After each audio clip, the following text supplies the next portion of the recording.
Cette émission vous est présentée par Watapono.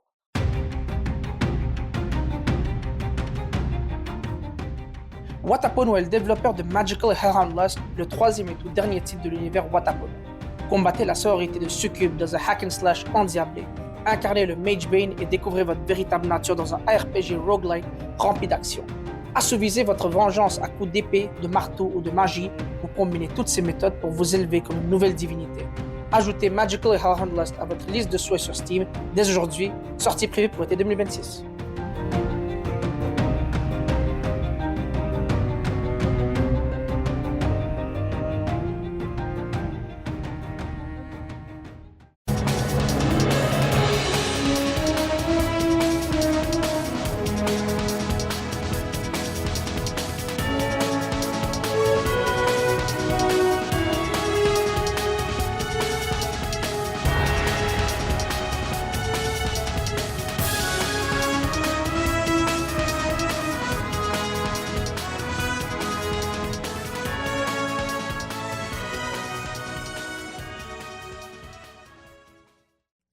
Bonsoir tout le monde, bienvenue de retour sur Ma Radio Academia. Ce soir, épisode spécial pour l'édition de Turn-Based Thursday Fest. Donc, qu'est-ce que c'est que le Turn-Based Thursday Fest? C'est un festival organisé par Steam, donc la plateforme de jeux vidéo PC qui organise, dont des développeurs indépendants organisent cet événement et qui se réunissent tous les jeudis. Mais cette semaine, pendant une semaine, ça va être le festival, donc où il va y avoir la promotion d'un tout plein de jeux.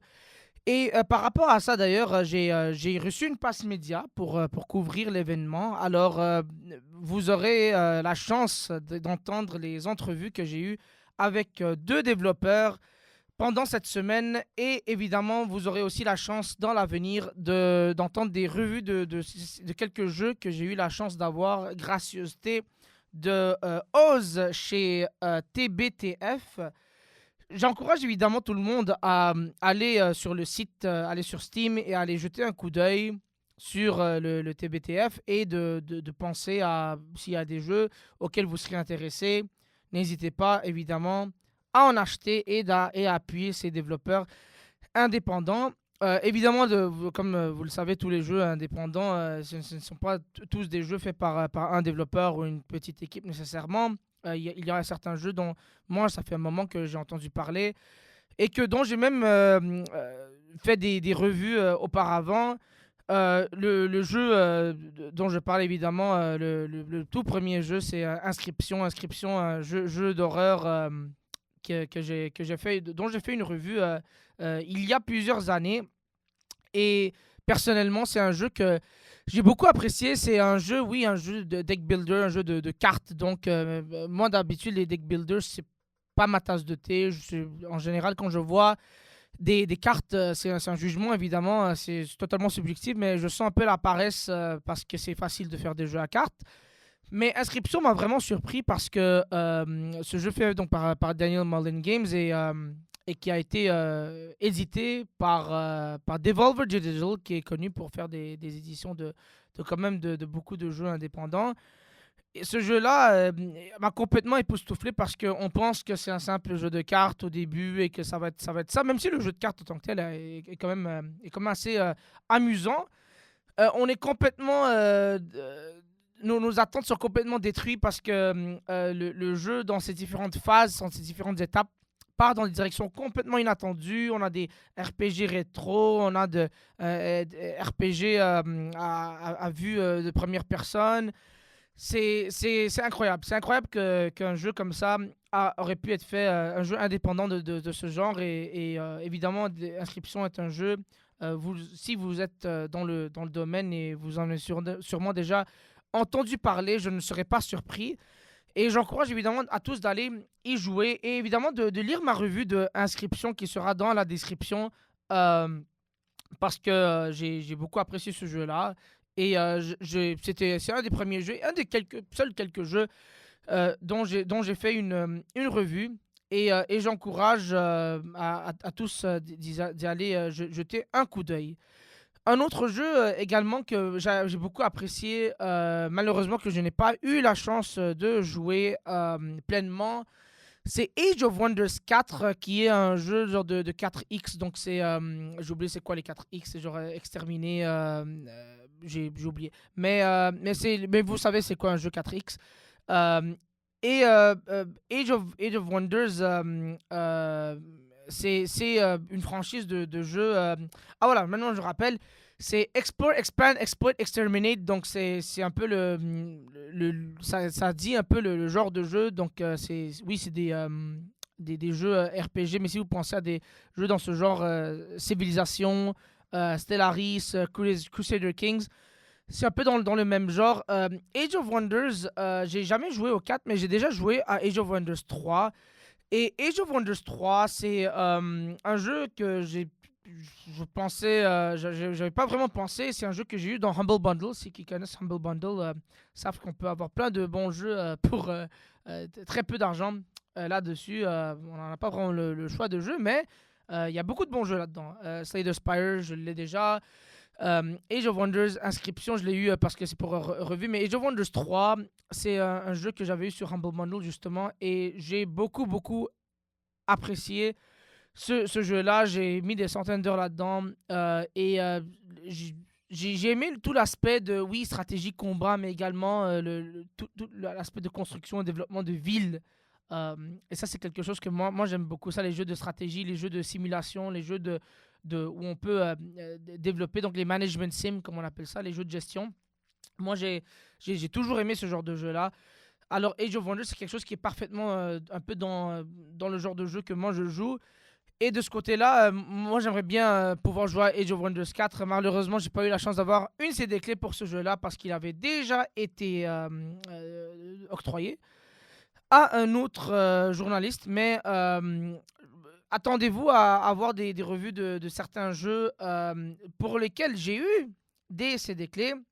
Donc, les jeux donc pour qui j'ai eu des CD clés: Attack of the Earthlings, Back to the Dawn et Capes. Ça, c'est les trois jeux pour lesquels j'ai eu des clés. Vous aurez les revues d'ici le mois prochain. Mais évidemment, en attendant les deux entrevues, soyez à l'affût pour les entendre.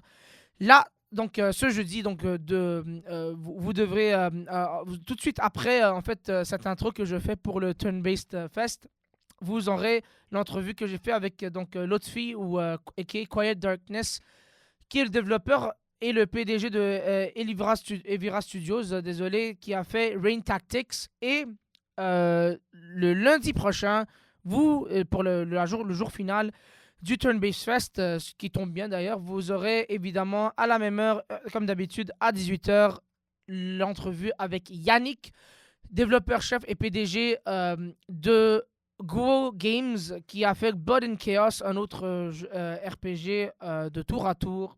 Restez à l'affût. Et sur ce, je vous souhaite une bonne entrevue. Et l'entrevue que vous allez entendre tout de suite après cette intro, c'est l'entrevue avec donc Lotfi, PDG et développeur en chef de Evira Studios. Et à bientôt pour des prochaines rencontres.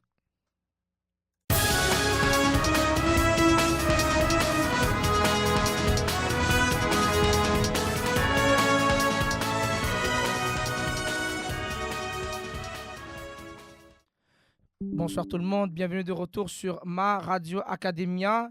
Ce soir, on va parler de quelque chose d'un peu différent. Je suis évidemment ici pour le Turn-Based Fest organisé par Steam. Et j'ai un invité avec moi qui est un invité d'honneur, évidemment, le président directeur général de Eriva Studio et son développeur en chef, le développeur d'un RPG dont on va parler aujourd'hui, Rain Tactics. Bonsoir Lotfi, comment ça va? Bonsoir, merci de me recevoir. Tout va très bien et toi? Oui, ça va. Merci d'avoir accepté notre invitation sur CFA 88.3. Enchanté d'être là, hein. Commençons justement par le sujet. Qu'est-ce que c'est que Rain Tactics?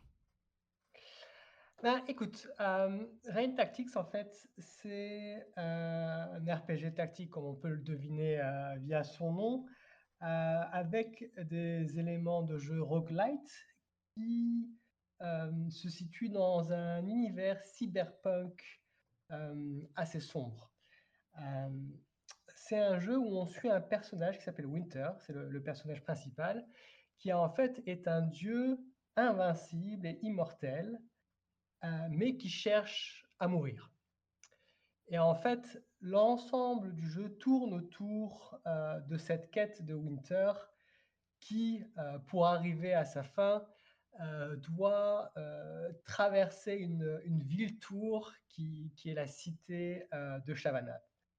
Et en fait, c'est un jeu comme la plupart des RPG tactiques classiques du genre, où le joueur va pouvoir faire évoluer plusieurs personnages qui forment un groupe et qui vont justement parcourir différents niveaux, faire face à différents challenges, différents boss pour arriver à potentiellement comment dire, régler l'objectif de Winter. Et donc voilà, donc c'est un projet sur lequel je travaille depuis à peu près 3 ans. En fait, donc pour ma part, Rain Tactics, c'est un projet passion sur lequel je travaille. Donc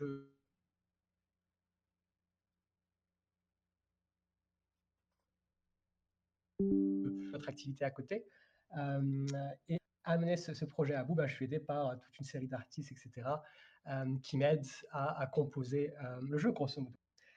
Donc voilà, ça c'est un peu en quelques mots la trame de Rain Tactics et le parcours de développement qui est associé. Je ne sais pas si tu as des questions particulières que tu aimerais poser ici. Oui, non, absolument. En commençant évidemment par le gameplay de Ring Tactics. Donc, si tu peux un peu expliquer, parce qu'évidemment, le jeu n'est pas encore sorti, c'est encore toujours en développement.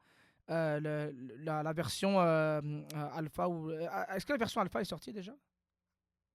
Oui, tout à fait. Donc en ce moment, comme tu le disais, en ce moment a lieu le Turn-Based Thursday Fest, qui est un festival qui regroupe près de 450 jeux de tour par tour, alors dans différents genres et univers, mais avec cette thématique de tour par tour. Et à l'occasion de ce festival, il y a en effet une démo de Rain Tactics qui est disponible pour que chacun puisse découvrir le début du jeu en fait. Et comment est-ce que c'est quoi un peu le jeu en tant que tel, comme lorsqu'on parlons vraiment des mécaniques du gameplay et un peu le Mhm. déroulement du jeu. Donc comment est-ce que ça fonctionne? Alors ici, comme on est dans un jeu de type RPG, on va avoir plusieurs personnages qui forment un groupe, qui ont des caractéristiques, de la force, des points de santé, des points d'accuracy, etc. Et en fait, ce groupe va évoluer de niveau après niveau, faire face à des combats, à des quêtes qu'il doit résoudre. Et à travers le jeu, en réussissant ces différents niveaux, ces personnages vont augmenter en puissance, ils vont améliorer leurs caractéristiques, etc. Et à travers le jeu, on va suivre les histoires qui sont associées aux différents personnages. Il y a l'histoire principale de Winter, bien entendu, mais il y a aussi les histoires des différents compagnons de Winter, les Vowed dans le jeu, tels Freya, la Bounty Huntress, ou Cyrus, la hackeuse. Et en fait, à travers le jeu, on va en apprendre plus sur ces personnages. Donc, un aspect important du jeu, c'est cet aspect narratif et évolution des personnages, à la fois en termes de points d'expérience, etc., mais aussi d'histoire. Le deuxième point, la deuxième mécanique qui est importante dans ce type de jeu, c'est des RPG tactiques. Donc ça veut dire qu'en fait, on va passer d'un niveau à un autre où les niveaux ressemblent à des échiquiers. Des échiquiers où il y a toute une série, un ensemble de cases sur lesquelles sont disposées les unités du joueur, donc Winter et ses compagnons, mais aussi les ennemis qui sont là pour bloquer le passage. Alors pourquoi? Ça, j'invite bien entendu chacun à jouer au jeu pour le comprendre, mais grosso modo, sur cet échiquier, on a les personnages du joueur, on a des personnages adverses, et en fait, on peut déplacer les différents personnages sur cet échiquier décider d'actions particulières qui font évoluer la trame et qui ont un impact sur le jeu. Donc ça, c'est l'aspect tactique qui se manifeste par cet aspect d'échiquier, de mouvement et de choix d'action. Donc il y a vraiment c'est un jeu de réflexion en quelque sorte, puisque on va réfléchir à prioriser telle ou telle action pour tenter d'abattre l'ennemi ou de défendre un allié. Le troisième aspect qui est important dans le jeu, une mécanique principale, c'est l'aspect roguelite. Donc, les jeux roguelite, ce sont des jeux où, en fait, contrairement à un jeu standard où on suit une histoire de A à Z, il y a un début et une fin, et où, en fait, lorsqu'on perd, eh bien, en fait, le jeu s'arrête et on recommence juste avant. Les jeux roguelite s'appuient sur une mécanique où, narrativement, le joueur commence à un point A, tente d'arriver jusqu'à la fin, et s'il échoue, il recommence au point A. Mais à chaque fois, ce que va offrir le jeu, c'est-à-dire les niveaux auxquels il a accès, les ennemis auxquels il va faire face, le choix des personnages qu'il va pouvoir utiliser, etc., vont être dans une certaine mesure différents. Il y a un aspect d'aléa dans le jeu et de run où en fait on découvre à chaque fois une facette différente du jeu. Et donc, comment tout cela se met ensemble dans Rain Tactics? Winter doit parcourir la cité tour de Shavanath. On commence à la base de la ville, au niveau du hub principal d'entrée des voyageurs, et Winter doit arriver jusqu'au sommet où se trouve le Sanctum, le lieu de culte des ténèbres de la ville, où se trouve la porte de l'oubli qui est son objectif. Et donc, pour y arriver, il va devoir parcourir différentes régions de la ville, différents quartiers.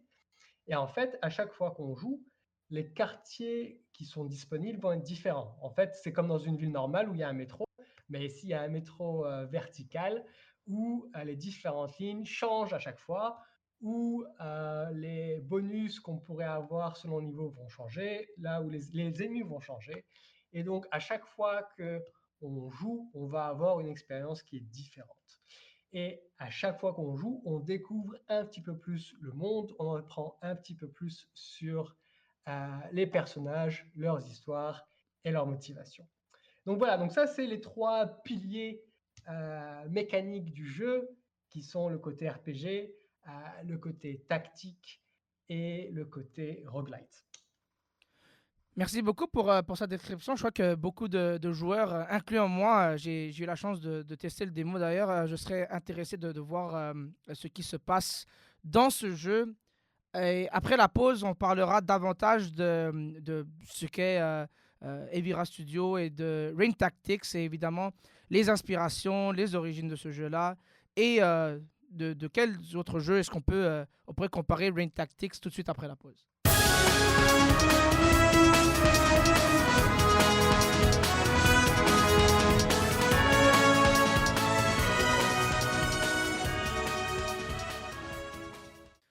Donc, de retour de la pause, je suis toujours avec Lotfi PDG et le développeur en chef de Eriva Studios, qui est le développeur de Rain Tactics. Avant la pause, on parlait justement un peu le scénario du jeu, le gameplay, le monde dans lequel le jeu se déroule. Et maintenant, je veux poser plus de questions en profondeur à toi, Lotfi. Quelles ont été les origines et les inspirations de Rain Tactics pour toi? Écoute, Rain Tactics, en fait, c'est un projet qui est issu d'un long processus d'itération qui faisait rentrer dans la balance trois paramètres. Alors, je sais que ça fait très process et très cadré, mais au final, en fait, Rain Tactics, c'est l'aboutissement de trois réflexions. Le premier, c'est quel jeu est-ce que moi, il m'intéresserait de jouer?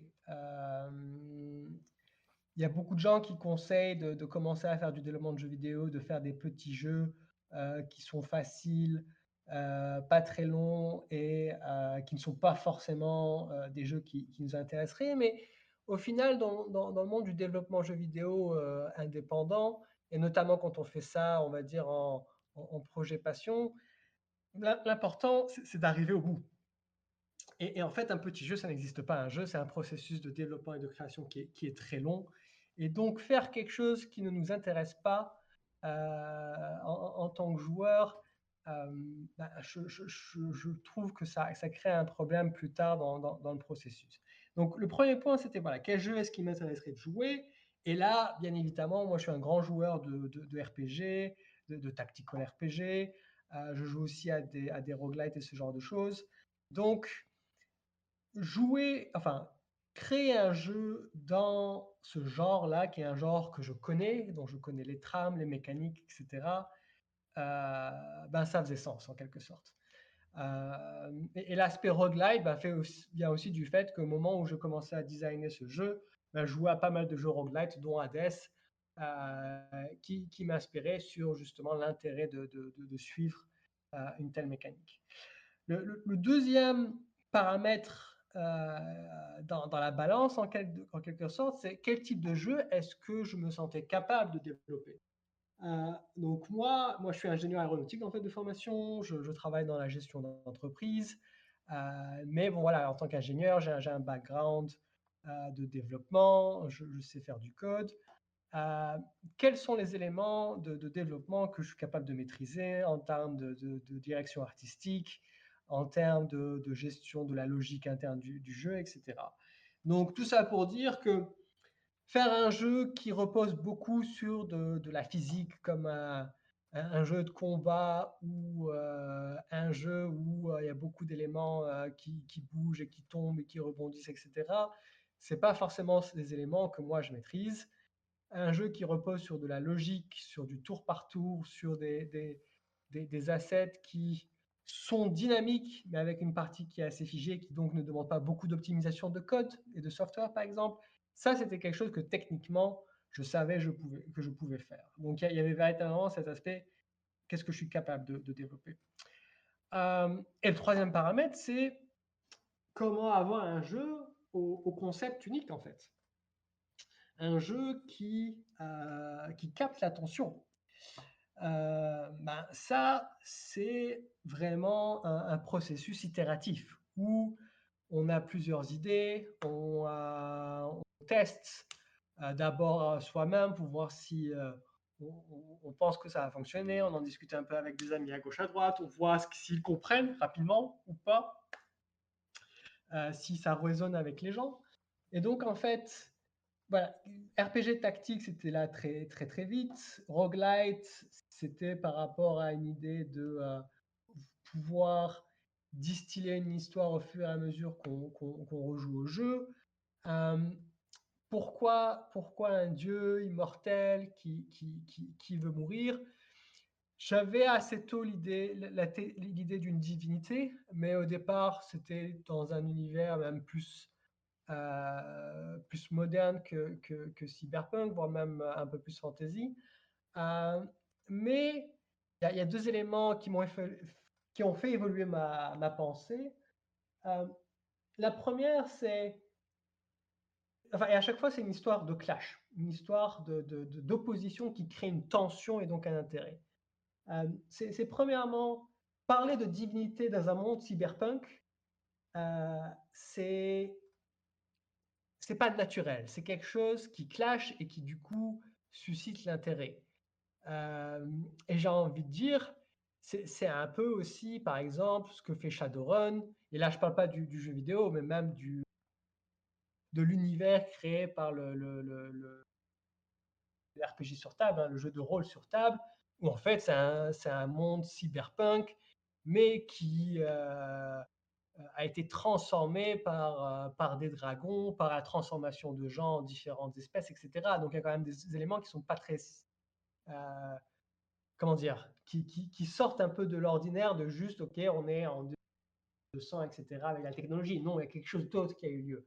Et donc ici, des divinités qui existent dans ce monde, je trouvais que ça créait une tension qui était intéressante.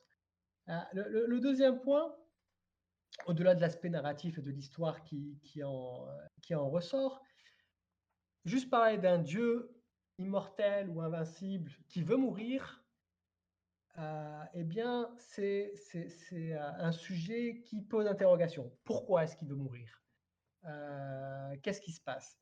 Et donc, en fait, au final, il y a beaucoup d'éléments de design du jeu qui sont associés à ben, comment avoir un concept qui est unique. Et en fait, ces deux réflexions-là se traduisent par une mécanique aussi qui est unique. Dans la plupart des RPG classiques, on va dire, eh bien voilà, on a son groupe de personnages, chacun a des points de vie, une force, une compétence particulière, etc. Et il faut essayer de préserver leur point de vie et d'utiliser leur force. Ici, le personnage principal, c'est Winter, qui est un dieu invincible. Et donc, ça veut dire deux choses. C'est que, un, en fait, on peut lui faire autant de dégâts qu'on veut, en fait, il ressent rien, il est immunisé contre les dégâts.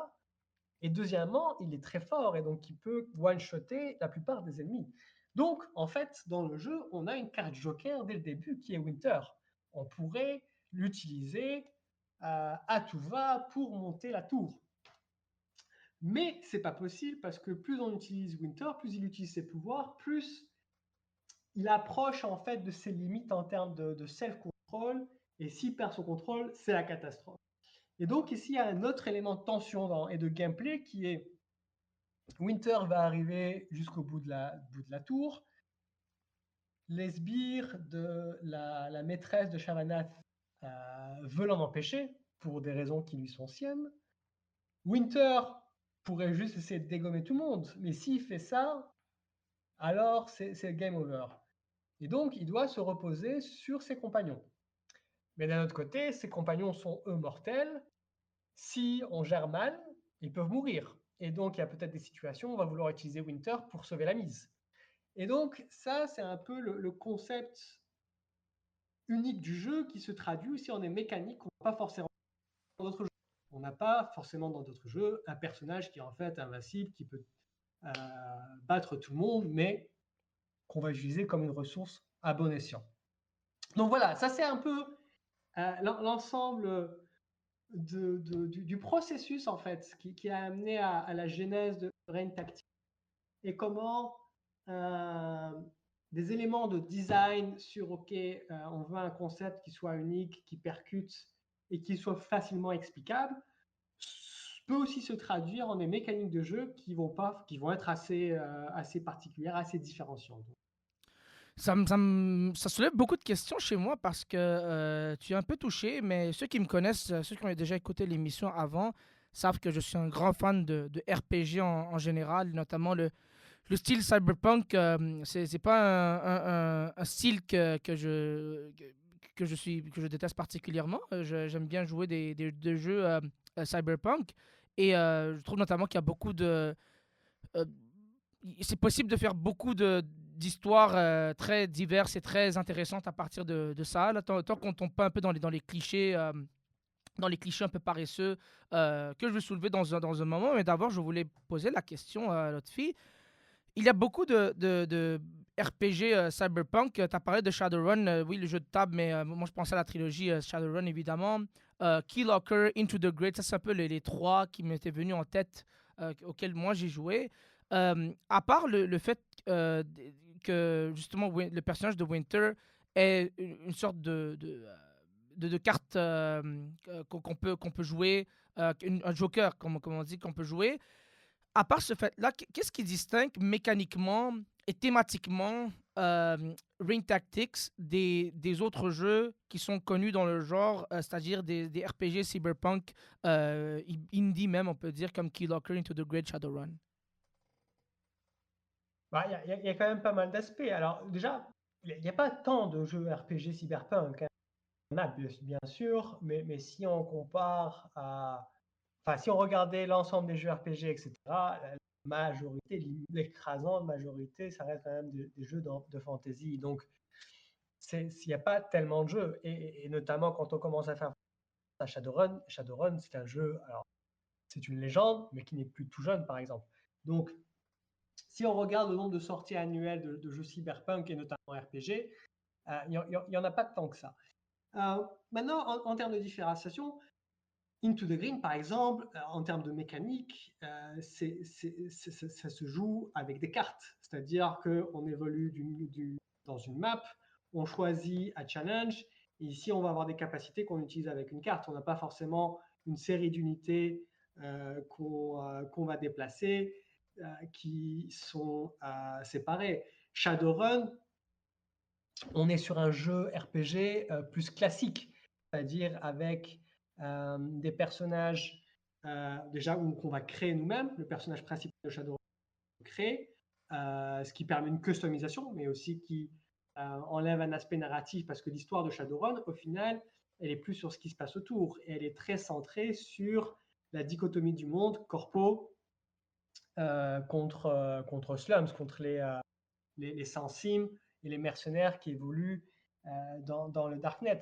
Donc, j'ai envie de dire, à la fois au niveau mécanique, les jeux sont quand même assez différents. Rain Tactics, en termes de mécanique, est beaucoup plus proche d'un Fire Emblem, par exemple. Donc, on est là beaucoup plus proche des RPG stratégiques de ce type-là, comme à la grande époque des Switch, etc. Plutôt qu'un Shadowrun se joue vraiment comme un jeu PC de l'époque. Et le deuxième point, c'est vraiment le narratif. Ici, on a une trame principale qui suit Winter. On est plus sur la compréhension d'un monde où il y a des divinités qui sont en action.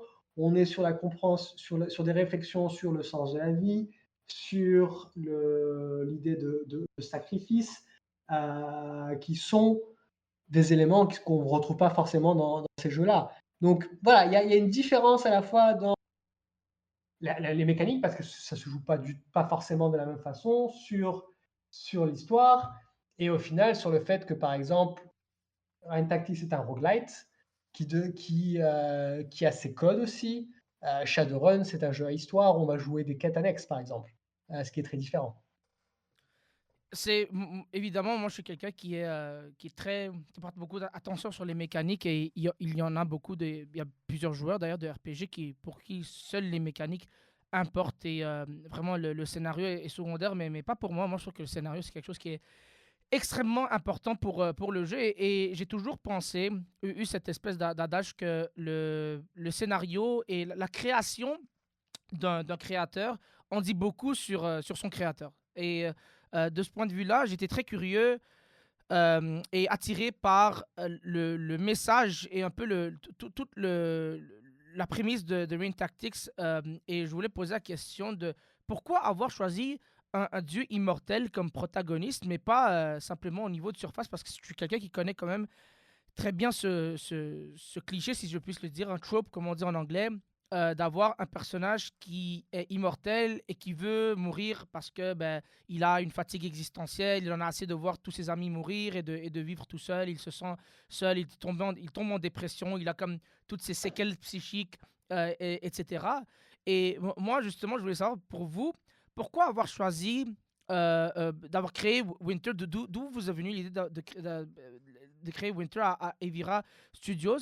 Et je voulais aussi savoir de ton point de vue, Lotfi, qu'est-ce qui distingue Winter des autres personnages de ce genre? Par exemple, un exemple très contemporain qu'on peut utiliser, c'est un jeu dont j'ai fait la revue pendant ma revue de l'année, c'est Expédition 33 Clair Obscur, où le personnage de Verso a un peu les mêmes Alors, il réflexions. faut pas me... Attends, pardon, il faut juste pas me spoiler parce que j'ai pas encore joué à Expedition, quelle est l'histoire, et je t'arrête tout net Non, c'est pour correct, ne pas vas-y, être mais spoilé. vas-y, explique. Non, mais voilà, donc déjà, il faut pas se dire qu'un processus de création est un processus où on est toujours en train d'essayer de se comparer à tout ce qui se fait. En fait, ça vient naturellement sur base de réflexion interne et sur base comment dire, de conditions qu'on se met. Le dieu immortel, c'est à la fois pour des raisons de design, de mécanique de jeu que c'est arrivé. C'est parce que je trouve que ça pousse à réfléchir sur le sens de la vie. Et c'est peut-être un moment, je suis peut-être dans un moment dans ma propre vie où c'est quelque chose qui est important. Et donc, aborder ce sujet, pour moi, fait sens. Et c'est aussi peut-être un contre, enfin peut-être, hein, parce que c'est pas des processus qui sont tout le temps très, très logiques et totalement, comment dire, documentés, mais c'est juste que quand ça résonne, ça fonctionne. Et donc, je ne sais plus à quel jeu je jouais à l'époque où il y avait aussi des dieux, ben, voir une autre composante d'un dieu qui ici n'est pas en train d'avoir des difficultés à arriver à quelque chose, mais doit plutôt se retenir, c'était un contre-pied par rapport à certains. Vous voyez. Non, absolument, je comprends. Je crois que c'est quelque chose qui va attirer beaucoup de joueurs à Rain Tactics pour la simple et bonne raison que le jeu semble certainement différent des autres jeux dans le genre. Mais j'ai une question un peu subséquente comme un suivi à faire par rapport à ça. C'est une question un peu plus générale par rapport disons, à l'industrie du jeu en tant que tel. C'est dans les Game Awards qui viennent de passer, il y a eu justement tout le débat, et je ne spoil pas Clair Obscur du tout, c'est plutôt, je pose la question de la désignation de Clair Obscur en tant qu'un jeu indépendant, indie, qui a gagné la catégorie de jeu indie et de jeu de l'année, évidemment. Oui. Notamment lorsqu'il y a d'autres jeux comme Blueprints qui ont été développés par un seul développeur pendant plusieurs années, alors que Clair Obscur, évidemment, c'est leur premier jeu à Central Interactive, mais c'est quand même des développeurs qui ont été chez Ubisoft et tout ça, leur PDG et un développeur en chef, Guillaume Broche, était un développeur à Ubisoft. Et c'est justement tout ce débat-là autour, je me demande où vous vous situez en tant qu'un développeur de jeux indie, à savoir qu'est-ce qu'un jeu indie et qu'est-ce qu'il ne l'est pas? À partir de quand est-ce qu'on peut dire qu'un jeu n'est plus indie? Alors ça, c'est un sujet à des enfin,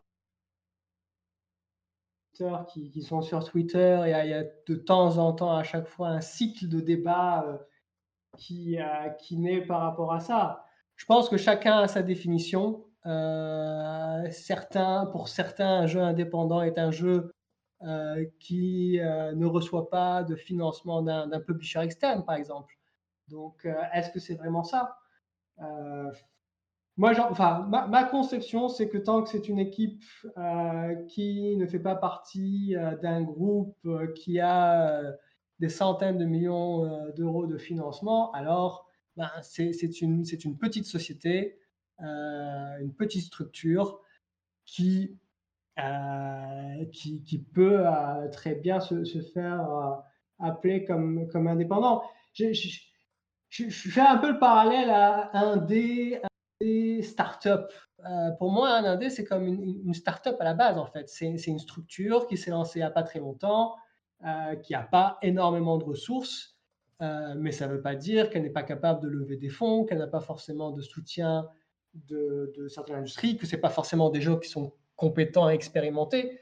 Je veux dire, comment dire, porter en défaut le fait que ce soit des gens qui aient déjà travaillé chez Ubisoft, ok, mais c'est pas Ubisoft qui a financé le projet, c'est pas un projet à 300 millions. Donc, enfin, pour moi, c'est une polémique qui est un peu stérile. C'est sûr y a un décalage entre, comment dire, de scale entre une équipe de Clair Obscur et l'autre de Blueprints où il y a une personne.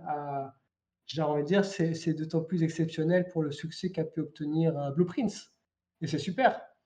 Et il n'y a qu'à voir aujourd'hui Slade Spire 2 qui est un énorme succès et qui reste encore une boîte très, très limitée. Je pense que ça, c'est l'intérêt et l'attrait de l'industrie du vidéo maintenant, c'est que au final, le succès peut être obtenu sans avoir des jeux qui soient avec des graphismes magnifiques, etc. Il faut que le jeu plaise, il faut que les mécaniques de jeu soient intéressantes, il faut que le fun soit là.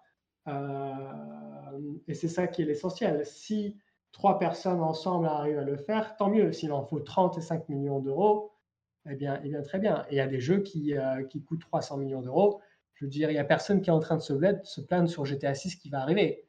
Euh, pourtant, le budget est immense. Et voilà. Et donc, il y a de la place un peu pour tout type de jeu. Après, le point, c'est que c'est un marché qui est très compétitif, qui est sursaturé, et du coup, en fait, l'industrie est très, très difficile et c'est une industrie où les gens perdent, enfin, où les gens sont virés, où tout le monde perd son job. Donc, pour moi, la difficulté, c'est plus les modèles économiques et comment assurer une pérennité des différents acteurs plutôt que des débats sur OK, ça c'est un dé, ça c'est pas un dé, etc. Il faut célébrer tous les succès, quels qu'ils soient. Le seul truc, c'est que c'est une industrie où beaucoup de monde se casse la gueule au final. En parlant justement de sursaturation industrielle, c'est par un peu par cette voie-là que je voulais commencer la fin de cette entrevue. Donc, nous nous sommes rencontrés dans le cadre du Turn-Based Tuesday Fest, excusez-moi. Un événement Steam où on fait la promotion de jeux de rôle à tour ou de jeux à tour en général. Et dans ce cadre-là, qu'est-ce qui vous a donné envie de participer à cet événement-là? Comment vous vous êtes retrouvé ici? Et comment est-ce que ça vous fait, en parlant de sursaturation de l'industrie justement, j'ai vu la liste entière des jeux pour demander des CD clés d'ailleurs. Et ça vous fait comment de vous retrouver dans la même ligue que des jeux comme Age of Wonders 4 et Inscription? Bah, déjà, en fait, la Time Pasters des Fest, c'est un festival qui est organisé par une communauté. C'est un festival qui a lieu sur Steam et qui permet aux joueurs de trouver dans un seul endroit toute une série de jeux qui sont regroupés au-dessous de ce thème du tour par tour. Mais fondamentalement, en fait, c'est un festival qui est organisé par des développeurs. Et quand je dis des développeurs, c'est des indie. Donc, c'est vraiment des gens indés, des équipes de 1, 2, 3 personnes qui ont fondé une communauté très active sur Twitter qui s'appelle en fait le Turn-Based Thursday. Donc, en fait, c'est une communauté sur Twitter qui se regroupe tous les jeudis et qui organise ce festival. Et donc, pour répondre à ta question, pour moi, c'était bien entendu naturel de participer à ce festival parce que c'est une communauté dont je fais partie et des membres avec qui j'interagis depuis maintenant plusieurs années, en fait. Et le festival, c'est un peu l'occasion à tous de se retrouver et de promouvoir les jeux de chacun. Par rapport au fait de se retrouver avec des inscriptions, etc., ben, ce que j'ai envie de dire, c'est qu'en fait, cela permet de porter les autres jeux parce que ça, déjà, d'avoir des jeux renommés au niveau de Spire 2 hein, sur le festival, eh bien, en fait, déjà, ça apporte une crédibilité au niveau du festival. Deuxièmement, ben, ça bénéficie aussi à tout le monde parce que ça entraîne une visibilité supérieure. Toute personne qui va sur un jeu qui participe au festival va voir la bannière de ce jeu. Et donc, plus il y a des jeux qui sont intéressants, plus ça va créer l'occasion à ce que des joueurs checkent ce qu'il y a d'autre. Et donc, bien sûr, le marché est saturé. Il y a beaucoup de jeux et j'ai envie de dire tant mieux pour les joueurs. C'est malheureusement comme ça, hein. C'est difficile pour les développeurs, mais ça permet d'avoir une offre pléthorique pour les joueurs. Mais au niveau du festival, avoir à la fois des franchises qui sont établies, qui fonctionnent très bien et qui sont des têtes de gondole, eh bien, c'est un bon complément avec des jeux qui sont plus confidentiels, comme le mien, par exemple. Et donc, moi, je vois ça de manière très positive. Merci beaucoup, Lotfi, pour cet entretien. Et est-ce que tu aurais un mot de la fin, justement, pour parler de un peu le cycle de développement pour terminer ton jeu? Quand est-ce qu'il sortira aux environs, dans quel quart de quelle année? Et évidemment, un peu une idée pour le prix et comment est-ce que les gens pourront y accéder? Alors, comme je le disais au début, un taxi, c'est une passion à côté d'autres activités. Euh, j'ai envie de dire, le jeu sortira lorsqu'il est prêt. Je veux m'assurer que le jeu soit à un niveau de qualité qui soit intéressant pour les joueurs. Je pense pouvoir dire qu'il ne sortira pas avant 2027.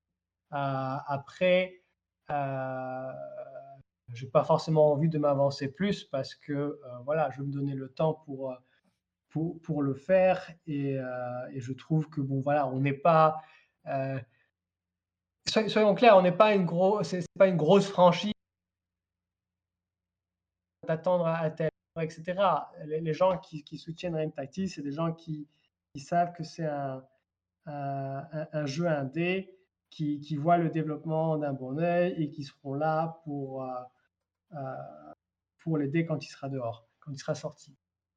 Et du coup, voilà, le prix et ce genre de choses, ben, c'est quelque chose qui maturera lorsqu'on se rapprochera de la date de sortie. Mais j'espère que les gens auront la chance de suivre le développement de ce jeu à partir de cet entretien qu'on a fait. Et évidemment, dès que ce sera possible, reste en contact. Envoie-moi une CD clé et je ferai une revue du jeu. Et sur ce, merci beaucoup, Lotfi, d'avoir accepté cette entrevue. Merci en tout cas de m'avoir reçu et j'invite tous tes auditeurs à aller sur le festival Turn-Based Thursday qui a encore lieu cette semaine. Absolument. Merci et Bonne journée. bonne continuation. Au revoir.